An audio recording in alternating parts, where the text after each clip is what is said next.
Hi అండి. Beans curry ఎలా prepare చేసుకోవాలో ఒకసారి చూద్దాం. స్టవ్ మీద కళాయి పెట్టండి. కళాయిలో ఆయిల్ సరిపడినంత ఆయిల్ వేసి వేడెక్కించండి.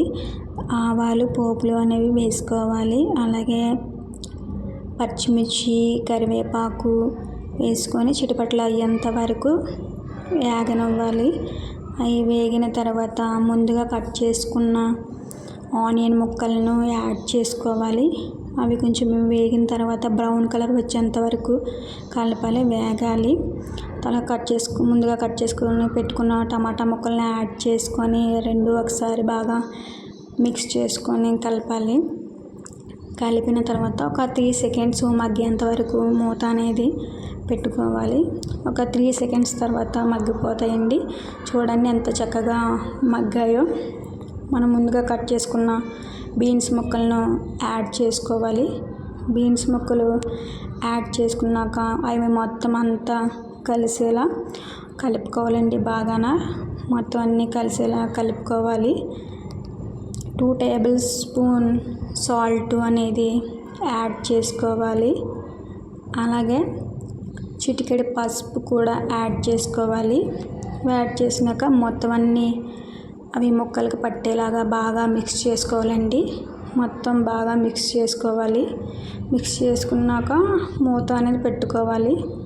ఒక 3 సెకండ్స్ మగ్గే వరకు ఉంచాలి ముక్కలను. చూడండి ఎంత బాగా మగ్గాయో బీన్స్ ముక్కలు.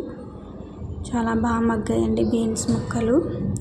ఇప్పుడు 2 టేబుల్ స్పూన్ కారం అనేది యాడ్ చేసుకోవాలి.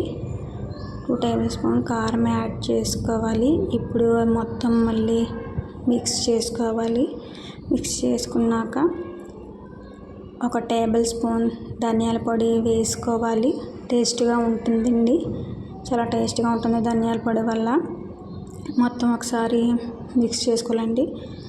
ముక్కలకు బాగా ఉప్పు కారం ఎక్కేలా మిక్స్ చేసుకోవాలి. సరిపడినంత వాటర్ వేసుకోవాలి.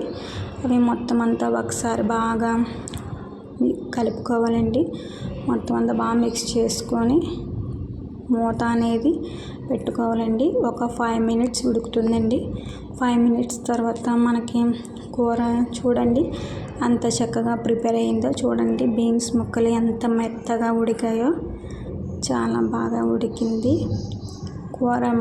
బీన్స్ కూర ప్రిపేర్ అయ్యిందండి. ఈ కర్రీ మీకు నచ్చినట్లయితే ఒక లైక్ చేయండి.